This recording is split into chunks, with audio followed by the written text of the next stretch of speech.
All right, do I look presentable now? I think.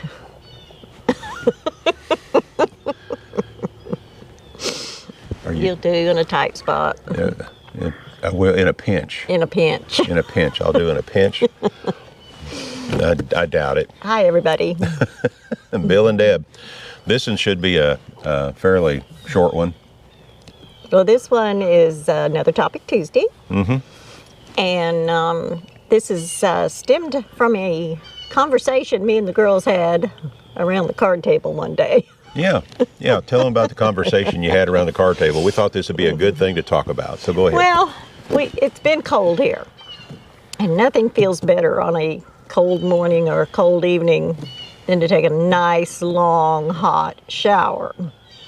Well, we were discussing that because I used my shower and the other two that were sitting around talking used their showers and their trailers. And, of course, here we have full hookups, so we have unlimited water and unlimited sewer, if you know what I mean. I don't have to, So, I've been known to get in that hot shower, not take a military shower, just let it run, do my thing, and I never ever run out of hot water. And one of the other girls said, well, I do that, but I do run out of hot water, and that last cold blast is cold. And another one said, well, how big is your water tank that you don't ever run out of hot water? Is it an instant? I said, no, it's just, it holds 7 gallons. And you mix that with cold. And granted, I have mine turned up as high as it'll go. I think it's 130 You've got degrees. it turned up as high as it'll go. Yeah. And it's a 7-gallon tank. Well, and I have long hair if I wash my hair. And anyway, all it takes is another 15 minutes, and Bill has plenty of hot water for his shower. So yeah. I was telling Bill about it. He says, we might need to talk about this. Yeah, and basically she just, did an explanation in a nutshell, you might say. But yeah, we have an electric water heater. Now, the one that we have is EcoTemp. Is that the brand? EcoTemp. EcoTemp.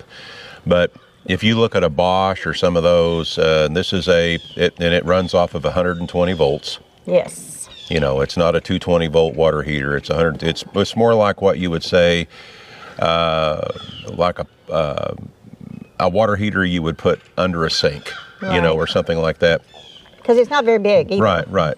But they're available, in smaller capacities. They're available in a 4-gallon capacity and also in the 7 that we went with. And we never run out of hot water, and we are total electric. And it only takes about 15 minutes to make hot water if we're ever in a situation where we don't leave the water heater on all the time. And we've talked about this before, but we're going to go in a little more depth. Our particular water heater is mounted under the bed. It's real close to where the water inlet comes in if we're hooked up to city water. It's also fairly close to where the freshwater tank is and the pump when we're, working off of our 65-gallon freshwater tank. Yeah, if we're working off the water tank, I take military showers. Yeah, we do. Just to clarify. Yeah, but this particular water heater and the Bosch is rated the same, and they're gonna consume, I think they're rated at like 1440 watts.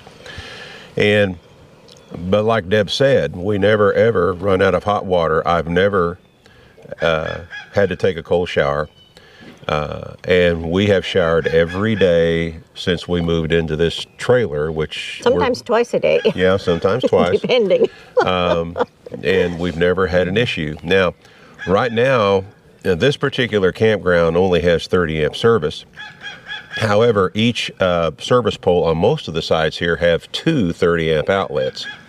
That's all they have is 2 30 amp outlets. They don't have any 20 amp outlets, but they have 2 30s. Now, our trailer is wired for 50 amp service. And as we've talked about many, many times before, and I've had people call me out on this, but believe me, I do know what I'm talking about. I'm a little sensitive when it comes to that. A 50 amp RV style service where when you plug into 50 amp at a RV park that caters to RVs and the way RVs are wired, which ours is wired in a very similar fashion, you have 2 hot legs. You have a total of 4 wires. You got 2 hot legs, and each hot leg is 50 amps each. It's number 6 wire. Each hot leg is 50 amps each. 50 amps each. I got that. And then, of course, you have your neutral and your ground. A 30 amp service, you have 1 hot leg. You have a total of 3 wires, but you have 1 hot leg at 30 amps, and then you have your neutral and your ground. Now, when RVs are wired for 50 amp service, their particular service panel inside the rig is set up differently, other than what it would be like with a regular household panel. When the 2 hot legs come in, they come into the main breaker in the middle of the panel. Then you have a bank of single circuit breakers going this way and a bank of single circuit breakers going this way. And that way, there's no chance of someone trying to plug in a breaker that would allow you to use a 220 volt item. Okay. So when we wired our panel for the house, we wired it the same way, even though it's a regular house type panel for our trailer. I said house, but it is our house. It is our house. Okay. It's our house. So we did. We basically divided this up, and technically what this type of system is called is a split 240 is what it's called. And if anyone questions me on this, I can give you a link to a video from an RV service manager, and he will explain it that way. So anyway, but when we're here at this campground, they have is 30 amp outlets, but they have, most of the sites here have 2 30 amp outlets per service pole. So what we do in this case here, we have a splitter, an adapter that has 2 30 amp male plugs and goes into 1 50 amp female plug, and then we can plug in our 50 amp cable to it and then go ahead and plug it into the trailer. And I know this is kind of a deep explanation here, but I'm giving you an explanation of this for a reason. Now, what we have when we have that, even though our trailer is wired for 50 amp service, we're not having a 50 amp service coming in, or 2 hot legs at 50 amps, but we are having 2 hot legs at 30 amps each coming in. And quite honestly, in our particular situation, that we have adequate power coming in to run everything around the clock. I haven't blown a breaker yet. No, we're not going to blow a breaker, but we have enough power coming in still to run everything around the clock. In other words, this morning I had the hot water tank running. You had the water heater running. Remember, we got the hot water heater. I had the hot water tank running, and I had the griddle running, and I had coffee making. Which, by the way, you asked for another cup, and you didn't get one. Well, I'm going to get one in a minute. And I had the toaster oven running. Yeah. Didn't blow a breaker. No. So we got plenty of power coming in, but my whole point is right now. We can just let the water heater keep it going all the time. Now, when we're on 30 amp service alone, now remember, we're going from 2 50 amp hot legs all the way down to 1 30 amp hot leg. That's a huge drop in available power, from up here clear down to here. When we're in a situation like that, in our particular case, we don't leave the water heater on around the clock. No, we're more selective. Right.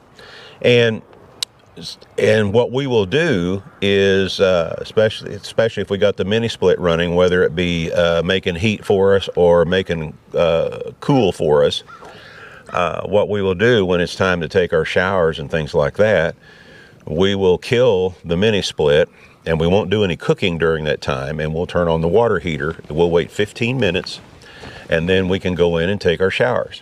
Deb takes her shower first.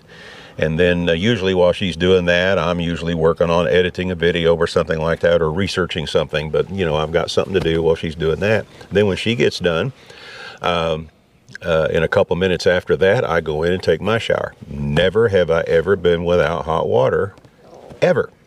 And then what we will do is, depending on how long all that has taken, and we'll probably go ahead and run hot water to do the dishes.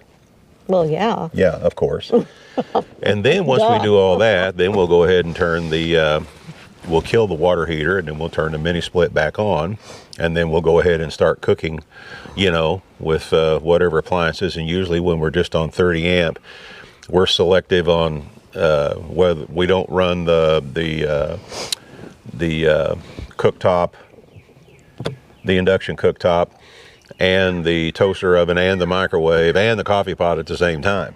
No. No. Never do that.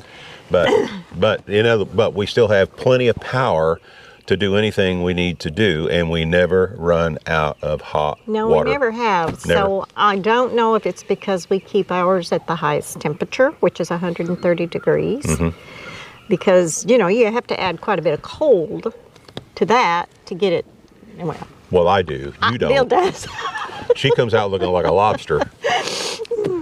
But I was just kind of shocked that these other people with their 6-gallon or whatever ran out of hot water. Yeah. And we never do. We just never have. But these are just suggestions. Now, right now, you look this morning. Uh-huh. Now, when we bought that water heater 3 years ago. Yeah, we bought that in 21. It was a little over $200, if I remember correctly. I don't know exactly because it's been so long. Now that same water heater is like 300 and something, and I think the Bosch, which looks almost exactly like it. Anyway, it looks a lot like it. And I imagine it's about the same price as well for it. But anyway, we just thought we would talk about this for a little bit for those of you that are considering a build, and thinking about how you want to handle your hot water.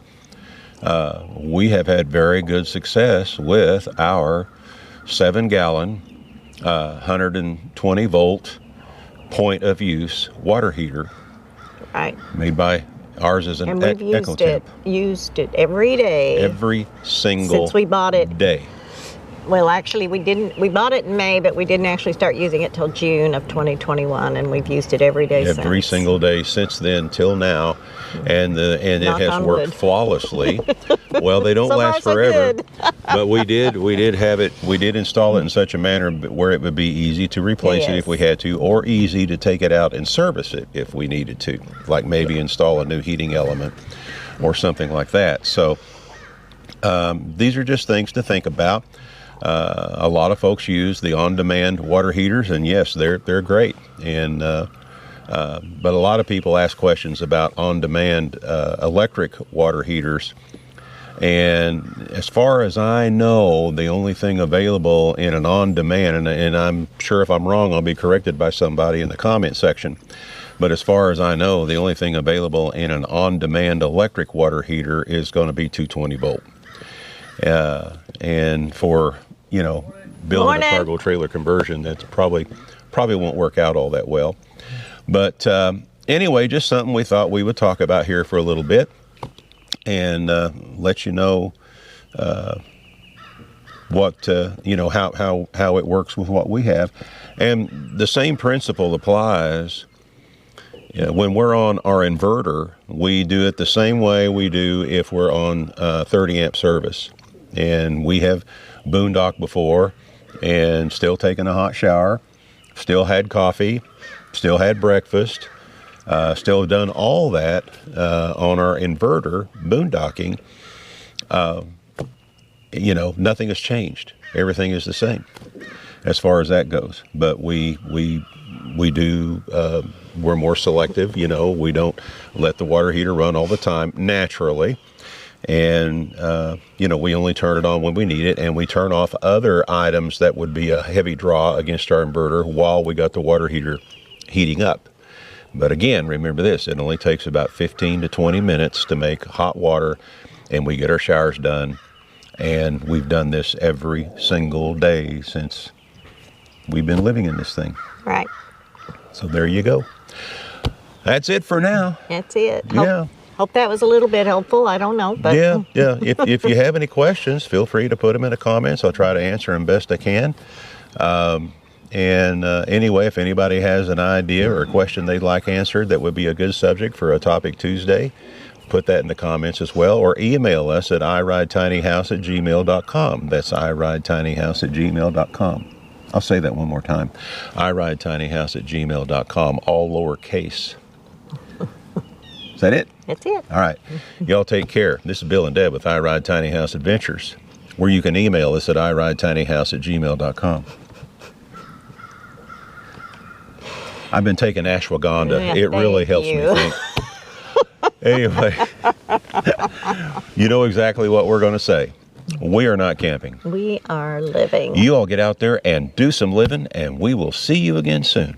Bye-bye now. Bye-bye.